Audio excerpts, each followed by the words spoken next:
इस वक्त की 50 बड़ी खबरों के साथ। सबसे पहली खबर आ रही है बाबा साहब भीमराव अंबेडकर की जयंती को लेकर। संसद परिसर में प्रेरणा स्थल पर बाबा साहब भीमराव अंबेडकर को श्रद्धांजलि दी गई। राष्ट्रपति द्रौपदी मुर्मू के साथ प्रधानमंत्री नरेंद्र मोदी, उपराष्ट्रपति जगदीप धनखड़ समेत कई मंत्रियों ने बाबा साहब को श्रद्धांजलि दी। वक्फ कानून का जिक्र करते हुए प्रधानमंत्री ने कहा कि वक्फ के नाम पर लाखों हेक्टेयर जमीन है, इससे गरीबों, बेसहारा महिलाओं, बच्चों का भला होना चाहिए था। अगर इसका सही इस्तेमाल हुआ होता तो मुसलमानों को साइकिल के पंचर बनाने की जरूरत नहीं पड़ती। अंबेडकर जयंती पर हरियाणा में संकल्प की उड़ान कार्यक्रम में प्रधानमंत्री ने कहा कि कांग्रेस ने इसकी परवाह नहीं की कि वंचितों को आरक्षण का लाभ मिला या नहीं और उनके सपने को पूरा नहीं किया। प्रधानमंत्री मोदी ने कांग्रेस पर निशाना साधते हुए कहा कि जब तक बाबा साहब जीवित थे कांग्रेस ने उन्हें अपमानित किया, उन्हें दो बार चुनाव हरवाया। कांग्रेस उनको उखाड़ फेंकने में लगी थी। पीएम बोले कि कांग्रेस ने बाबा साहब और चौधरी चरण सिंह को भारत रत्न नहीं दिया था। जब केंद्र में हमारी सरकार बनी तो हमने इन विभूतियों को भारत रत्न दिया। कांग्रेस अध्यक्ष मल्लिकार्जुन खड़गे ने कहा कि मोदी जी कहते हैं कि कांग्रेस ने गरीबों, वंचितों के लिए क्या किया। मैं उनसे पूछता हूं कि आखिर उन्होंने बाबा साहब के किन उसूलों को अपनाया है। लखनऊ में मुख्यमंत्री योगी आदित्यनाथ ने बाबा साहब को श्रद्धांजलि दी और उनके योगदान को याद किया। मुख्यमंत्री ने कहा कि बाबा साहब सच्चे अर्थों में भारत रत्न और लोकतंत्र की जीवंत पाठशाला थे। अंबेडकर जयंती के मौके पर लखनऊ में अपने संबोधन में मुख्यमंत्री योगी ने कहा कि कांग्रेस ने बाबा साहब का अपमान किया है। साथ ही कहा कि इन दिनों देश में वक्फ के नाम पर कुछ लोग हिंसा फैला रहे हैं।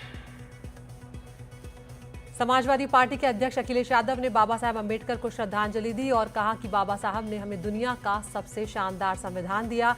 उन्होंने कहा कि उनके जीवन के संघर्ष से हमें बहुत प्रेरणा मिलती है। बहुजन समाज पार्टी की प्रमुख मायावती ने बाबा साहब अंबेडकर को श्रद्धांजलि दी। उन्होंने सोशल मीडिया पर लिखा कि देश के दलितों, आदिवासियों, पिछड़ों, वंचितों को अंबेडकरवादी बनना होगा। कांग्रेस अध्यक्ष मल्लिकार्जुन खड़गे 19 और 20 अप्रैल को बिहार के दौरे पर रहेंगे। इस दौरान वो बक्सर और पटना जाएंगे। इससे पहले खड़गे कल तेजस्वी यादव से भी करेंगे मुलाकात। हरियाणा के सीएम नायब सिंह सैनी के बयान से बढ़ा एनडीए का सियासी पारा। सैनी ने कहा बिहार में सम्राट चौधरी की अगुवाई में विधानसभा चुनाव जीतेंगे। बीजेपी नेता इससे पहले लेते रहे थे नीतीश कुमार का नाम। नायब सैनी के इस बयान पर आरजेडी नेता तेजस्वी यादव ने एनडीए पर साधा निशाना। तंज कसते हुए कहा कि बीजेपी में कौन सीएम नहीं बनना चाहता। 2 दिनों बाद फिर एक नया नाम सामने आएगा। बीएसपी अध्यक्ष मायावती ने अपने भतीजे आकाश आनंद को माफ कर दिया है। आकाश आनंद की सार्वजनिक माफी के बाद मायावती ने उन्हें पार्टी में वापस लेने का फैसला किया। दिल्ली के पूर्व मुख्यमंत्री और आम आदमी पार्टी के संयोजक केजरीवाल ने दिल्ली की बीजेपी सरकार पर किया वार। कहा रेखा गुप्ता की सरकार ने 2 महीने में ही दिल्ली की बीजेपी सरकार ने शिक्षा का बेड़ा गर्क कर दिया है।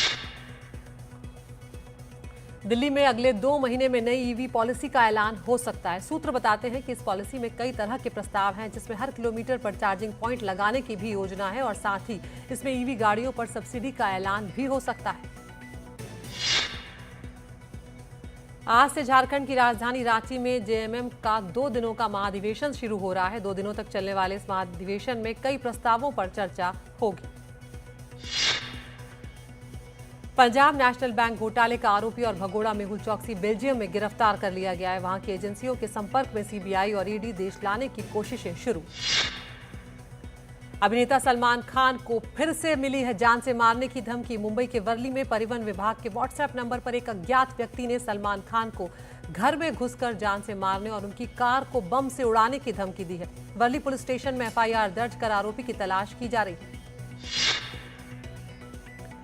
सैफ अली खान पर हुए हमले के मामले में आरोपी शरीफुल ने पुलिस के सामने दिए बयान में अपना जुर्म कबूल लिया है। बांद्रा पुलिस की ओर से पेश की गई चार्जशीट में इसका खुलासा हुआ है। मुंबई में पानी के टैंकरों की हड़ताल के बीच बीएमसी ने बड़ा फैसला किया है। गर्मी के मौसम में लोगों को पानी संकट का सामना न करना पड़े, इसके लिए खुद पानी की सप्लाई करेगा अब बीएमसी। पश्चिम बंगाल के मुर्शिदाबाद में वक्फ कानून के खिलाफ प्रदर्शन के बाद भड़की हिंसा में 3 लोगों की मौत हो गई है। इस मामले में अब तक 150 लोगों को गिरफ्तार किया गया है और लगातार पुलिस की छापेमारी जारी है। झारखंड के बरकट्टा में झुरझुरी गांव में दो समुदायों के बीच हिंसा हुई है। यहां मस्जिद के पास से गुजर रही शोभा यात्रा पर पथराव किया गया और पुआल के ढेर में आगजनी की गई। हिंसा के बाद अब इलाके में तनाव है, जिसके मद्देनजर भारी सुरक्षा बल यहां पर तैनात किया गया है। भारतीय तटरक्षक बल और गुजरात एटीएस ने संयुक्त रूप से समुद्र में गुप्तचर आधारित मादक पदार्थ विरोधी अभियान चलाया, जिसके दौरान लगभग 300 किलोग्राम ड्रग्स जब्त की गई है। 300 किलो ड्रग्स बरामदगी पर केंद्रीय गृह मंत्री अमित शाह ने सोशल मीडिया पर लिखा कि मोदी सरकार नशीली दवाओं के नेटवर्क को बेरहमी से खत्म करती जा रही है। अमृतसर के मजीठा इलाके में एक पेट्रोल पंप पर हुआ हमला। यहां तेल लेने आए कुछ उपद्रवियों ने की है फायरिंग, जिसमें एक शख्स की मौत हो गई है जबकि एक बुरी तरह से घायल है। गुजरात के भरूच में दो कंपनियों में लगी भीषण आग। दमकल की कई गाड़ियां आग बुझाने में जुटी हुई हैं। दूर तक दिखा है धुएं का गुबार। अभी तक कोई जनहानि की खबर नहीं है। नोएडा के एलिवेटेड रोड में थार के ऊपर चढ़कर नाचने का वीडियो वायरल हो गया है। वीडियो वायरल होने के बाद नोएडा ट्रैफिक पुलिस ने कार्रवाई करते हुए 38,500 रुपए का चालान काटा है। प्रयागराज में बाइक सवार अज्ञात बदमाशों ने चलती कार पर बम से किया हमला। हमले में 2 लोग घायल हो गए हैं, जख्मी हो गए हैं और बमबारी की घटना सीसीटीवी में कैद हुई है। सीसीटीवी के आधार पर जांच की जा रही है। यूपी के हापुड़ में टोल शुल्क मांगने पर कार सवार महिला ने टोल कर्मचारी को जमकर पीटा। टोल बूथ के अंदर लगे सीसीटीवी कैमरे में ये घटना कैद हो गई है। दिल्ली लखनऊ हाईवे के छिजारसी टोल प्लाजा का है ये मामला। यूपी के संभल में रोडवेज और प्राइवेट बस की जोरदार टक्कर। सिंहपुर गांव के पास हुए हादसे में घायल 35 यात्रियों में से 3 की हालत गंभीर है। मुरादाबाद के अस्पताल में चल रहा है इलाज। उत्तर प्रदेश के फिरोजाबाद से एक हैरान कर देने वाला मामला सामने आया। यहां पर चोरी के मामले में आरोपी की तलाश करते हुए पुलिस आरोपी की जगह जज को ही ढूंढने पहुंच गई। राजस्थान के झुंझुनू में पुलिस हिरासत में युवक की मौत हो गई। चोरी के आरोप में हुई थी ये गिरफ्तारी। अचानक तबीयत बिगड़ने पर उसे अस्पताल ले जाया गया। अस्पताल में डॉक्टरों ने उसे मृत घोषित कर दिया। राजस्थान के अजमेर में तेज रफ्तार टेम्पो ने एक बुजुर्ग शख्स को मारी टक्कर। घायल शख्स अस्पताल में भर्ती, हालत नाजुक बताई जा रही है। आरोपी की तलाश कर रही है पुलिस। देहरादून से सटे विकास नगर में कई कारों और बाइकों की टक्कर हुई है। भिड़ंत इतनी जबरदस्त थी कि कारों के पर खच्चे उड़ गए हैं। कार सवार कई लोग घायल हैं। रायपुर के नगर निगम की बड़ी लापरवाही सामने आई है, जहां पर 4 फुट गहरे गड्ढे में एक मासूम बच्चा गिर गया। गनीमत ये रही कि राहगीर ने डूबते हुए बच्चे को गड्ढे से निकालकर उसकी जान को बचा लिया। जबलपुर के करमेता में रेस्टोरेंट में भीषण आग लग गई। आग लगने से रेस्टोरेंट का काउंटर, फर्नीचर और क्रॉकरी का सामान पूरी तरह से जलकर खाक हो गया। जानकारी के मुताबिक आग शॉर्ट सर्किट की वजह से लगी है। दिल्ली एयरपोर्ट का टर्मिनल 2 15 अप्रैल से अगले आदेश तक बंद रहने वाला है। इसकी वजह से सभी फ्लाइट्स टर्मिनल 1 से संचालित की जाएंगी। एयरपोर्ट प्रशासन ने यात्रियों की सुविधा के लिए ये जानकारी साझा की है। पॉप गायिका, पत्रकार, वैज्ञानिक और फिल्म निर्माता सहित अलग अलग क्षेत्रों की महिलाओं का एक ग्रुप आज अंतरिक्ष की यात्रा पर जा रहा है। 6 महिलाओं की इस पूरी टीम को जेफ बेजोस की अंतरिक्ष company blue origin New Shepard rocket के जरिए अंतरिक्ष में भेज रही है।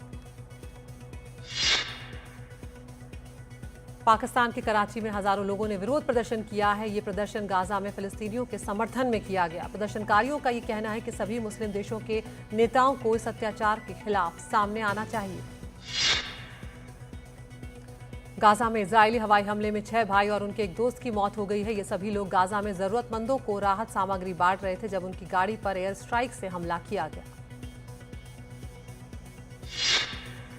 चीन के यूनान में वाटर स्प्लैशिंग फेस्टिवल का आयोजन हुआ है, जिसमें हजारों सैलानियों और स्थानीय लोगों ने शिरकत की है। जिसमें लोगों ने खुशी से एक दूसरे पर पानी छिड़का और सभी के लिए खुशहाली की कामना भी की गई।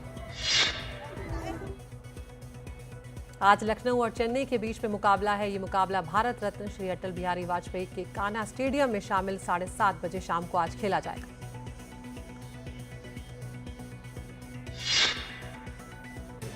भारत के पूर्व कप्तान सौरव गांगुली को एक बार फिर से आईसीसी पुरुष क्रिकेट समिति का अध्यक्ष नियुक्त किया गया है। गांगुली के लंबे समय तक राष्ट्रीय टीम के साथ ही रहे वीवीएस लक्ष्मण को भी फिर से पैनल का सदस्य में चुना लिया गया है। आईसीसी ने विस्थापित हुए अफगानिस्तान की महिला क्रिकेट खिलाड़ियों की सहायता के लिए एक समर्पित टास्क फोर्स के गठन की घोषणा कर दी है।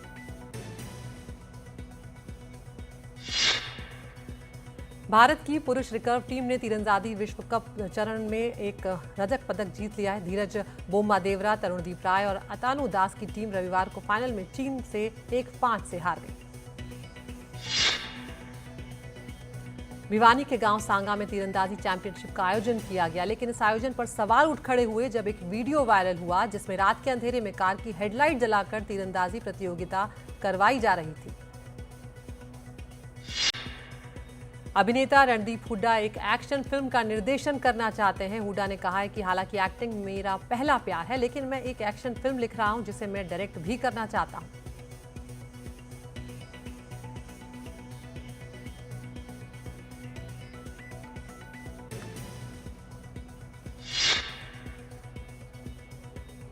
असम में आज से रंगोली बिहू की शुरुआत हो गई है। इस दिन को असम के नए साल के रूप में मनाया जाता है। 7 दिनों तक चलने वाले इस त्योहार पर किसान नई फसल की खुशी मनाते हैं और साथ ही पारंपरिक गाने गाते हैं और नृत्य भी करते हैं।